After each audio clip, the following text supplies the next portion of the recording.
रात के तकरीबन 1 बजे थे, लेकिन रोहन और रितेश ऑफिस में बैठकर अब तक काम कर रहे थे। दोनों एक ऐसी कहानी की तलाश में थे जो उन्हें रातों रात फेमस कर दे। उसके लिए वो दोनों जी जान से मेहनत कर रहे थे। यार रोहन, इतनी मेहनत के बाद तो हमें अंबानी बन जाना चाहिए था, लेकिन हमारी किस्मत तो देखो, जहां थे अभी भी वही हैं। तरक्की अगर इतनी आसानी से मिलती ना मेरे दोस्त, तो आज हर कोई अंबानी होता। तो थोड़ी देर आराम कर, मैं दोनों के लिए कॉफी लेकर आता हूँ, बाद में फिर से काम शुरू करते हैं। रोहन कॉफी बनाने चला गया। वो लौटकर वापस आ ही रहा था कि रितेश के चिल्लाने की आवाज सुनी। रोहन, जल्दी आ, जल्दी आ। रोहन जल्दी से रितेश के पास गया। रितेश ने इंटरनेट पे एक ऐसी कहानी देखी कि वेस्ट बंगाल के एक गांव में कोई भी पति अपनी पत्नी पर अत्याचार नहीं करता। कोई भी अपनी पत्नी की आंखों में आंसू नहीं आने देता, नहीं तो शकचुन्नी उसे मार देती है। लेकिन ये शकचुन्नी आखिर है क्या? अरे ये जानने के लिए हमें बंगाल जाना होगा। और इसी सफर के साथ रितेश और रोहन की लाइफ का टर्निंग पॉइंट शुरू हुआ। अगले दिन दोनों ने ट्रेन पकड़ी और वेस्ट बंगाल के लिए निकल पड़े। 2 दिन के सफर के बाद रात के तकरीबन 2 बजे वो बंगाल शहर पहुंचे। रितेश ने गूगल मैप ऑन किया, लेकिन वहां नेटवर्क नहीं था। तभी वहां एक टांगे वाला आया। साहब बैठ जाइए, कहाँ जाना है आपको, मैं छोड़ देता हूँ। रितेश और रोहन टांगे में बैठे और अपने मंजिल की तरफ निकल पड़े। थोड़ी ही देर में वो बंगाल वेस्ट के उस गांव में पहुंच गए जहां उन्हें अपनी कहानी मिलने वाली थी। अगले दिन रितेश और रोहन गांव के लोगों से मिले और शकचुन्नी के बारे में पूछने लगे। सभी ने कहा कि शकचुन्नी उन मर्दों को अपना शिकार बनाती है जो अपनी पत्नी पर अत्याचार करते हैं, लेकिन ऐसे क्यों ये किसी को नहीं पता था। कोई कहता कि वो उन मर्दों का खून पीकर हमेशा जवान रहती है, तो कोई कहता वो सिर्फ मर्दों की दुश्मन है, तो कोई कहता कि औरतों पर हो रहे अत्याचार उससे देखे नहीं जाते। लेकिन असलियत किसी को पता नहीं थी। लेकिन सब बातों में एक बात कॉमन थी, वो थी झील का पानी। यार रितेश, कहानी तो समझ नहीं आई, लेकिन एक बात है, हर मर्द की लाश इसी झील के पानी में मिलती है, वो भी अमावस्या को। दोनों समझ गए कि उन्हें अपने सारे सवालों के जवाब झील के पास ही मिलेंगे। गांव वालों ने उन्हें रात के समय झील के पास जाने से मना किया, लेकिन उन्होंने किसी की नहीं सुनी। रितेश ने कैमरे लिए और दोनों ही रात के 1 बजे झील के पास गए। कैमरा ऑन किया, अपना शूट शुरू किया। आसपास के तारों का, आधे चांद का प्रतिबिंब पानी में मानो हीरो की तरह चमक रहा था। दोनों ही झील के पास बैठ गए। शांत जगह, धीरे धीरे दोनों की नींद लगी। तभी रोहन के कान में हल्की ठंडी हवा के साथ किसी औरत की आवाज गूंजी। रोहन, रोहन, उठो ना। रोहन, रोहन उठो ना। रोहन को ऐसा लगा जैसे किसी ने उसके कंधे पर हाथ रखा है। रोहन की नींद टूट गई। उसने आसपास देखा तो कोई नहीं था। कौन है यहाँ? और झील के पास गया। उसने झील में देखा तो एक खूबसूरत औरत उसे दिखाई दी। वो डर कर पीछे हट गया और देखा तो सामने एक खूबसूरत औरत खड़ी थी। लंबे बाल, नीली आंखें, सफेद साड़ी, हाथों में कंगन। उसे देख रोहन जैसे मंत्रमुग्ध हो गया। अरे शहरी बाबू, डरो ना, मैं इसी गांव की लड़की हूँ। मधु नाम है मेरा। घर जा रही थी, आपको यहाँ देखा तो रुक गई। वैसे आप यहाँ क्या कर रहे हो? रोहन ने सारी बात बताई। मधु हंसने लगी। बस इतनी सी बात? मैं आपको सारी बात बताती हूँ। ये 20 साल पहले की बात है, जब इस गांव में मधुमती नाम की लड़की रहती थी, अपने पिता और सौतेली माँ शालिनी के साथ। तू मर भी गई ना, तब भी तेरी शादी दास से ही होगी। इसलिए अपना ये नाटक बंद कर और चुपचाप तैयार हो जा, बारात आती ही होगी। मधुमती एक अनाथ लड़की थी। उसके पैदा होते ही उसकी मां मर गई। पिता ने दूसरी शादी की और मधुमती की तरफ मुंह फेर लिया। मधुमती की सौतेली मां ने कभी मधुमती को अपनी बेटी भी नहीं माना और आज पैसों के लिए मधुमती की शादी एक दास से कराने जा रही थी, जो शैतान का दूसरा रूप ही है। काश आप मुझे छोड़कर ना जाती माँ, तो आज ये दिन ना देखना पड़ता। दास से उसकी शादी हो गई।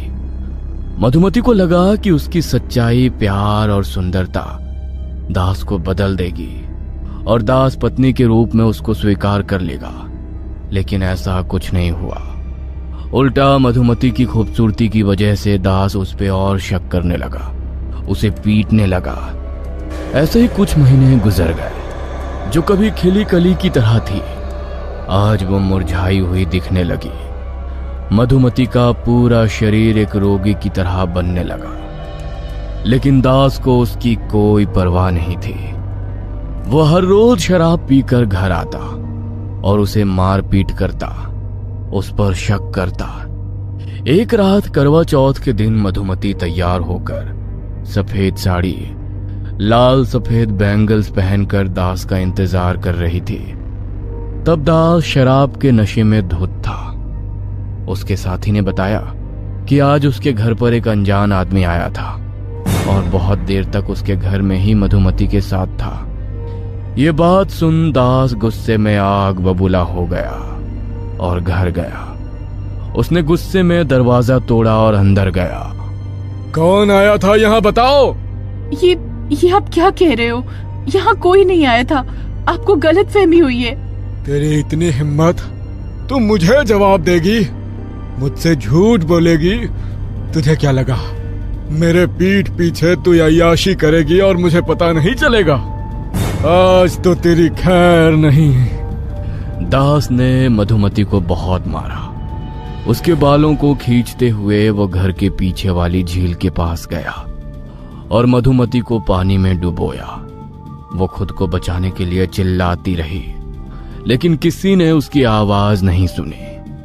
कुछ देर बाद मधुमती ने अपना दम तोड़ दिया। उसकी लाश भी किसी को नहीं मिली। दास ने पूरे गांव में बात फैला दी कि मधुमती अपने आशिक के साथ भाग गई। कुछ दिन बाद दास को मधुमती के आसपास होने का एहसास होने लगा। उसकी आवाज, चीखना, रोना अब उसके कानों में गूंजने लगा और एक अमावस्या को दास ने उसी झील में अपनी जान दे दी जहां उसने मधुमती को मारा था। और ऐसा हर अमावस्या को होने लगा। जो आदमी अपनी पत्नी पर अत्याचार करता, मधुमती की आत्मा उसे मार देती। एक दिन एक नई नवेली दुल्हन गलती से रात के वक्त उस झील की तरफ गई तो उसने देखा पानी में किसी औरत की एक हल्की सी झलक है। सफेद साड़ी, लाल रंग की चुनरी, हाथ में चमकते शंख पोला। वो डरते हुए अपनी घर की तरफ भागे और गांव वालों को सारी बात बताई। तब से गांव में ये बात फैल गई कि कोई भी अगर अपने पत्नी को मारेगा, उस पर अत्याचार करेगा, तो शकचुन्नी उसे मार देगी।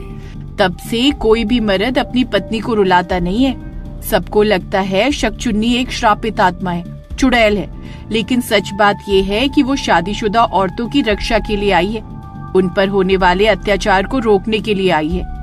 क्या तुम शादीशुदा हो? रोहन के चेहरे के भाव एक पल के लिए बदल गए। नहीं, मैं तो सिंगल हूँ, मेरी शादी नहीं हुई है। चलो अच्छा है, अब मैं चलती हूँ। एक बात समझ में नहीं आई मधु, ये बात गांव में किसी को ठीक से पता नहीं, वो तुम्हें कैसे पता है? रोहन ने आसपास देखा तो कोई नहीं था। उसने मोबाइल में देखा तो 3 बज चुके थे। उसने रितेश को उठाया और वो दोनों वहां से चले गए। अगली सुबह एक अधेड़ उम्र का आदमी रोहन और रितेश के पास आया। उसने दोनों को नाश्ता और खाने पीने के बारे में पूछा। नहीं, हम शहर जा रहे हैं, हमारा काम हो गया, हमें शकचुन्नी की सारी कहानी पता चल गई। अरे आपको शकचुन्नी के बारे में क्या पता चला और किसने बताया? आपके गांव की ही मधु नाम की लड़की है ना, उसने बताई। बेटा, हमारे गांव में मधु नाम की कोई लड़की नहीं है। अरे तुम्हें कोई गलत फहमी हुई है। यह सुन रोहन दंग रह गया। उसने सारी बात रितेश को बताई। फिर उन दोनों ने कैमरा चेक किया। कैमरे में रोहन के साथ मधु की जगह कोई और औरत थी। एक डरावनी औरत, सफेद साड़ी, लाल बॉर्डर। उसका बदन पूरा काला था, बाल गीले, हाथ में चमकती शंखा पोला, नीली खून से भरी आंखें। अरे ये तो मधुमती है। 20 साल पहले अपने आशिक के साथ भाग गई थी, तब से इसे किसी ने नहीं देखा। तो क्या मधुमती ही शकचुन्नी है? ये सुन रोहन और रितेश के पैरों तले जमीन ही खिसक गई। आप दोनों शादीशुदा हैं क्या? नहीं, अब हमारी शादी नहीं हुई है। लेकिन शकचुन्नी केवल शादीशुदा लोगों को ही दिखाई देती है। आदमी वहां से चला गया। रोहन और रितेश दोनों ही डरे हुए थे। यार, हमें यहाँ नहीं रहना, चलो यहाँ से निकलते हैं। दोनों दरवाजे के पास गए, लेकिन दरवाजा अपने आप बंद हो गया। दोनों ने दरवाजा खोलने की बहुत कोशिश की, लेकिन उनकी आवाज किसी को सुनाई नहीं दी। धीरे धीरे रात होने लगी। रितेश की नजर आज की तारीख पर गई तो आज अमावस्या थी। थोड़ी ही देर में दरवाजे पर जोर जोर से दस्तक होने लगी और दरवाजा अपने आप खुल गया और सामने मधुमती थी, एक विशाल भयंकर रूप में। अब तो तुम्हें सब पता चल गया ना रोहन, मैं कौन हूँ, क्यों हूँ। मैं चाहती हूँ कि रितेश मेरी कहानी को पूरी दुनिया में दिखाए ताकि सबको पता चले शकचुन्नी कौन है।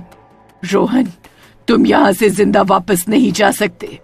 तुमने भी तो अपनी पत्नी को तलाक दिया, उसके आंसू की वजह बने ना। मुझे माफ कर दो, मैं अपनी पत्नी को वापस लेकर आऊंगा, उसका ख्याल रखूंगा, कभी उसे दुख नहीं दूंगा। मुझे सिर्फ एक मौका दे दो। गुनाह की कोई माफी नहीं होती।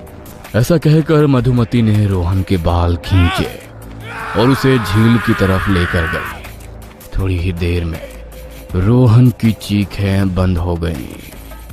रितेश ने अपनी किताब के जरिए मधुमती की कहानी को पूरी दुनिया तक पहुंचाया और ये उसकी सफलता की पहली सीढ़ी बनी। हेलो दोस्तों, यदि आप हमारे चैनल से नए जुड़े हैं तो हमारे चैनल एवी लाइव को सब्सक्राइब जरूर करें और अपने दोस्तों में शेयर करें